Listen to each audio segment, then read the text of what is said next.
好老實啦，試唔到啲乜嘅，淨係試到條路面好線咯。今次嘅試車算係我人生有史以嚟其中一次最慢啊，亦都唔係其中一次，應該係最慢嘅一次試車。至於666匹同650匹嘅分別係幾大，我噏唔到。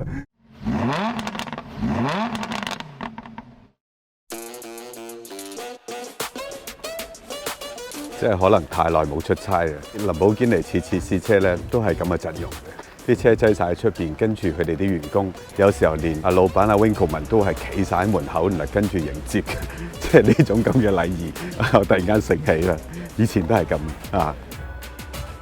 The boundaries are shifted. Good morning, welcome to Vallelunga, welcome to Lamborghini.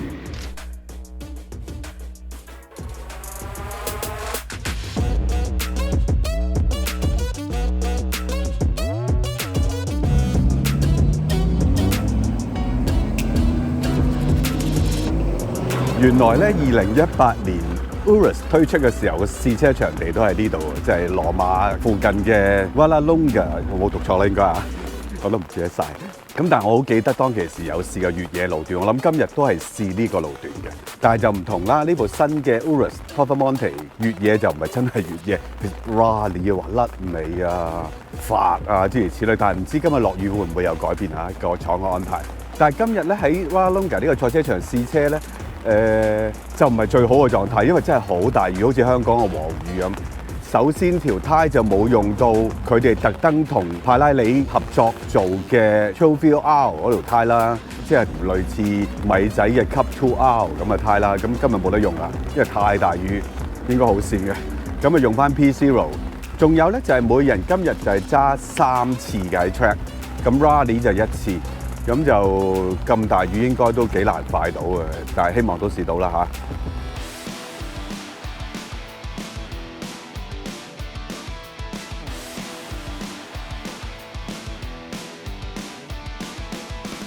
呢個賽車場我應該嚟過2-3次，計埋呢次應該係3次嘅啦。咁當然係2018年嘅 Urus 喺呢度試過啦。咁另外就係試麥拿倫720S 嗰陣時都喺度試嘅。不過今日個雨天嘅狀態真係好差，條路好濕啊！而家行緊102度，呢啲聲係真係有啲唔同喎，即係連我戴咗頭盔，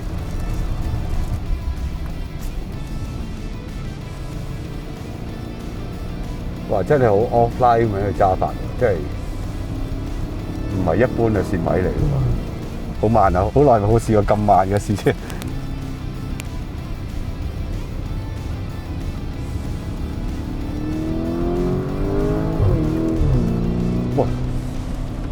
呢個波箱嘅反應係快喎，而家係 Strada 我冇預計嗰個轉波嘅反應咧係咁有種挫嘅感覺，就係即係好似每一下轉波嘅動力都有一下再補多下力咁嘅感覺。好跣，哇！路邊好多積水啊！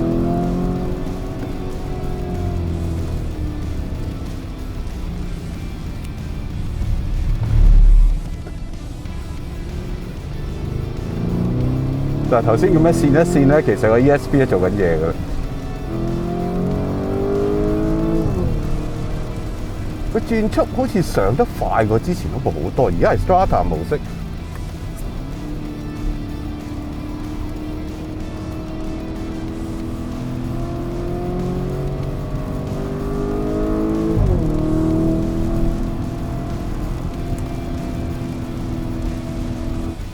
揸咗4圈，其實都冇 cool down lap 㗎啦，因為都唔會好熱㗎啦，成架車。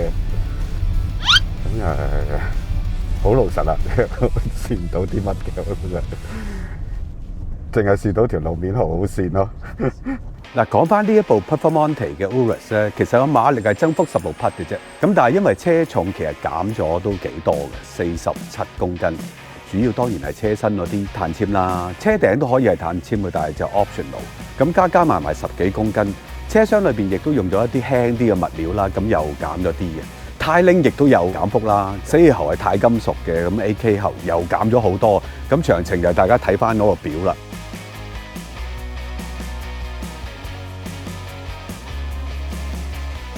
咁反而係啲 programming 嘅嘢或者成個避震咧，我係想有機會係試真啲嘅。有一樣嘢好特別嘅就係而家新嘅呢一代嘅 Urus 嘅 Performante 咧，佢唔再用 air suspension 嘅，即係唔係再用氣膽噶啦，而係用翻鋼嘅彈弓。廠方嘅技術主管咧都有解釋過嘅，用鋼嘅彈弓咧其實係俾到個感覺，個駕駛者係更加直接。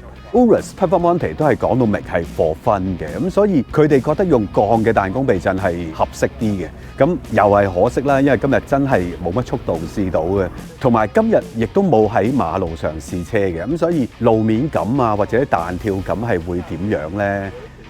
真係唔知。但佢有電子避震嘅，同埋佢都一樣有電子嘅防傾桿嘅。我反而有興趣想知嘅就係佢用咗呢一套嘅避震之後，其實喺平時駕駛嘅模式嘅時候，無論 Strata 或者係 Corsa， 個避震嘅硬度會係點樣呢？因為我好有印象 Urus 啱啱出嘅時候，當其時試影覺得 Urus 嘅避震都幾硬嘅喎。咁如果係用咗冇氣膽嘅，會唔會更加硬呢？咁課分可能就要犧牲下啦嚇。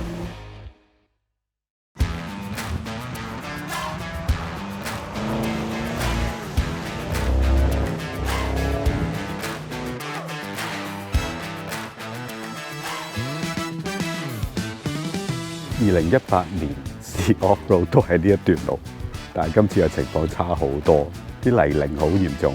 個 instructor 講，可能連行路都有問題，所以好跣。佢提醒我哋要萬分小心。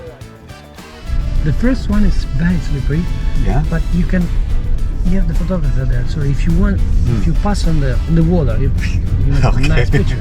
The water is like this. That's the problem. So first gear here. Yeah, it's okay. Yeah. Okay. Go. Don't worry. Push. Okay. Okay. You take it easy.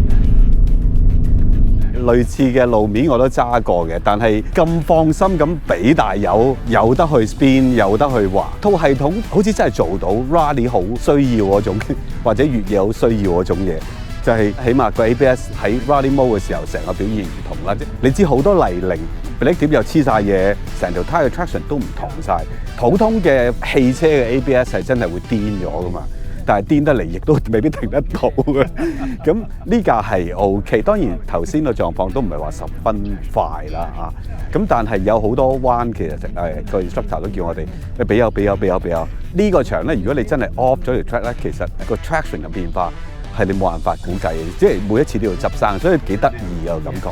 但係2018年嘅時候，其實我係都喺呢個場試嘅，但係當其時當然係試緊一啲四驅嘅模，因為 Urus 出嚟嘅時候有唔同嘅四驅模俾你揀，而家就一個 Rally 做晒，仲要係呢個 Rally 係講到明係俾你甩尾啊，即係玩真係 gravel 啊，呢啲泥濘啊，甚至雪地，就咁揸個分別同2018年，我當然噏唔出好仔細嘅分別咧，因為相差得好遠。但係我好記得2018年嗰個情況就係個速度唔會好似今日咁。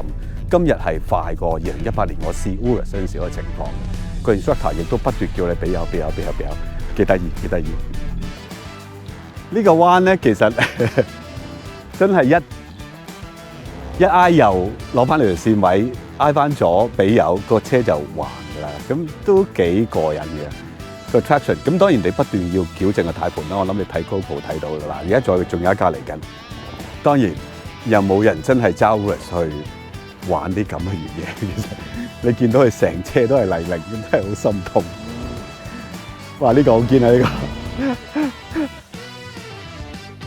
個嗱，揈咗出去啦已經。嗱，今日天公真係唔係好做味嘅，咁所以食完飯試完個 Rally 翻嚟又係落雨嘅，咁冇朝早咁大雨啦。但係因為成個 program 都延遲咗啊。咁所以我應該冇第3 round 嘅賽道測試嘅。頭先第2 round 揸 Corsa 已經感受多少少，但係個路面都仲係好跣。咁所以其實有機會試嘅話，當然試呢一類車乾地係最好啦。頭先我未補充嘅一樣嘢就係，佢雖然加咗16匹，但係因為個重量咧其實係減咗唔少。咁相對嚟講，所以佢個重量馬力比咧係高咗嘅。咁即係原本已經係好 super 嘅一部 SUV，就而家再 super 啲啦，即係 super 咁樣。另外，好似我頭先所講嘅避震冇用到氣膽，咁用咗鋼嘅彈弓，但係佢哋都降低咗20 mm 嘅，換言之個車身再低矮啲嘅。咁當然我一路都冇提嘅就係佢嘅空氣動力學啦。你眼見都見到嘅，佢有一個好得意嘅尾翼嘅，呢個都係碳纖嘅。咁呢個尾翼可以產生嘅 downforce 咧，比起 Urus 嗰套咧係多咗38%，都幾驚人嘅。但係成架車嘅空氣動力學，包括睇到呢啲咁嘅成個頭唇都已經唔同咗啦。呢度有一個 air curtain， 其實係做咗好多嘢嘅。整體嚟講咧，成部車嘅空氣動力學效率咧提升咗10%。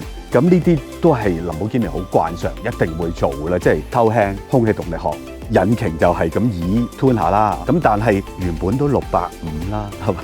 而家660幾。我今日就唔會有機會真係試得到嗰個動力嘅分別㗎啦，咁係實在有啲可惜嘅，即係希望大家觀眾唔好怪我好似講唔到啲乜嘢。其實我都試唔到啲乜嘢住，真係太濕滑，咁試嘅機會仲減少咗添。咁陣間再慢揸睇有冇機會啦。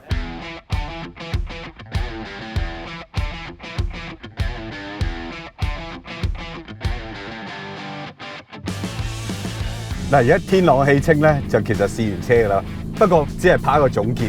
而家你見我咦冚冚咁用 Corsa Mode，但係後邊有架車跟住嘅，唔可以超過80嘅，咁所以咧就唔可以亂嚟。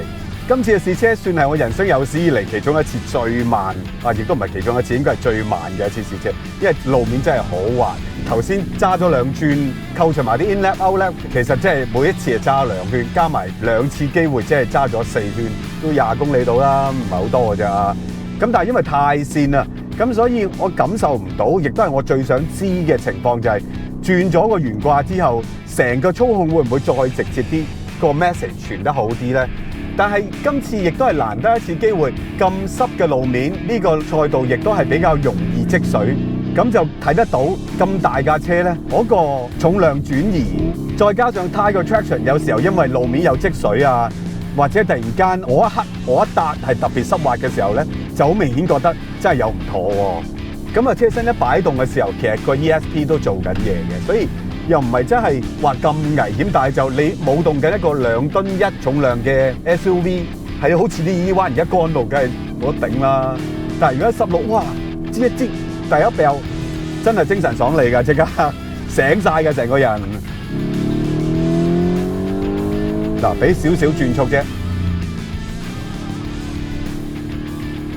因為頭先都唔知有冇過5000轉，都有嘅，都有嘅。啲力好似係真係再厚啲，特別係 Corsa。嗱，我好初步咁去估計啫，即係譬如而家4波轉3波，嗱，個波箱反應肯定係快咗嘅。呢個就而家稍為速度高少少，路面又乾嘅時候就感覺得到啦。嗱，而家4波，哇！呢條喉真係冇得頂。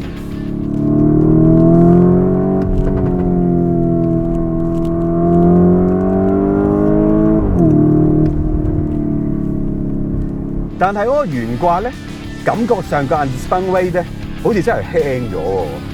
即係以前有嗰個氣膽喺度做嘢，硬就硬，軟就軟。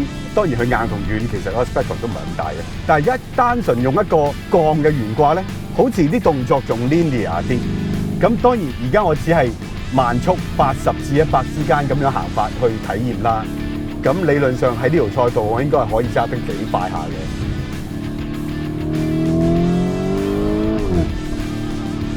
我估力都幾犀利嘅喎，不過原本都唔差嘅啦，即係原本嘅 Urus 都已經好犀利嘅。但係都係嗰句啦，即係今次嘅試車唔算係一個真係我可以8、9成可以體驗架車嘅狀況嘅一個試車活動啦。咁而家只係拍攝嘅時候有乾爽地，係咁依加速咗2下，睇下個感覺點，亦都感受下 body roll 係點樣。咁希望我能夠交代嘅。盡量交代。至於666匹同650匹嘅分別係幾大，我噏唔到。成個 body weight 個 transfer 係好似感覺係輕盈咗，有啲嘅始終都高噶嘛，大佬啊，始終都2噸1幾噶嘛，咁所以始終係仲有嘅。但係個初步咁慢速嘅感覺，我覺得幾討好嘅啊！咁記得啦 ，subscribe 我哋 YouTube channel 啦、Facebook、IG 啦，仲有Super Thanks 我就唔敢立亂講，因為今次我覺得自己真係講唔到好深入俾大家聽啊。咁但係當然你哋 Super Thanks 我哋都會無任歡迎㗎啦嚇。記得CLS 嚇，唔好忘記，有機會再試過，拜拜。